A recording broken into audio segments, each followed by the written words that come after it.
It just brings me great joy and happiness to see the red, white, and blue, and so many visitors who have faithfully served our country. And for us as a school and as a nation to kind of just pause and celebrate the veterans that have paid the sacrifice and sacrifice for our country. If you're a guest here and a relative of a family member here, I want to personally say thank you to the veterans who have served. Whatever branch you served in, you're in for a treat today, Westwood style. The students in the choir have been preparing just some wonderful things to kind of honor each of our branches of service. But I wanted to say collectively, before we start, a major thank you on behalf of the staff and then of the students of Westwood. One of the things we learn about in school is we learn a little bit about the Constitution.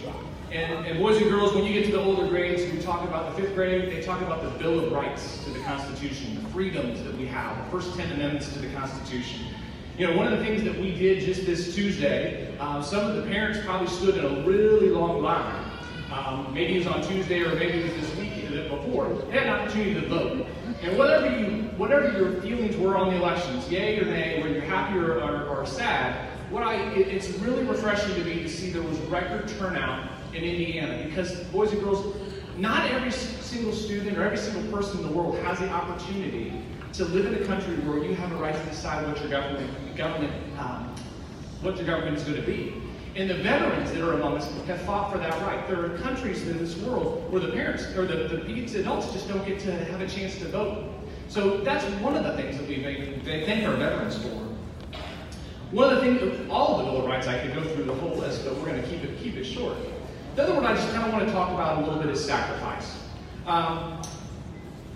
When we think about sacrifice, sometimes we think, well, as a student, we think, well, I didn't get to eat for a whole 2 hours, I'm starving, I'm really, really hungry, and we sometimes say that is sacrificing. You know, boys and girls, there's actually students in our school that their moms and dads are not here today because they are not in the country. They're in Germany, they're in Kuwait, they're in Afghanistan.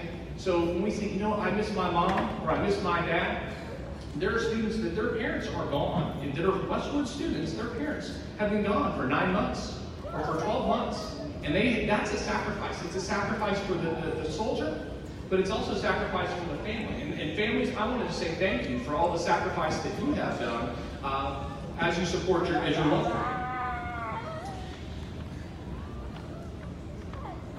Boys and girls, the one thing I'd like to just kind of say is this. As we turn to the students and turn to our main part of our program, oftentimes we don't stop and say thank you. And my challenge for students of Westwood and also for the visitors and the guests that are here, whether you have served or not, when you see someone that has served, whether they're in a military fatigue, whether it's a police officer or a firefighter, someone who has served our country, they are in debt. I think we owe them a debt of gratitude. And I think sometimes we are in such a hurry as a culture and as people and as kids. We always want, what's next, what's next, what's next? If you see someone at the gas station that's got a fatigue on, I want you to do something for me. This is my challenge to all the Westwood students. I want you to say, thank you. Thank you for your service. Gratitude goes a long way. When we have people who are thankful, and we all are thankful and treat each other that way, we will be better as a country, we'll be better as a school, we'll be better as a nation. So, on behalf of Westwood, parents, veterans, guests, I want to say thank you for coming to Westwood. Thank you for being part of our Veterans Day program. And I'm going to turn it over to the students who are going to give a little bit of the history of veterans.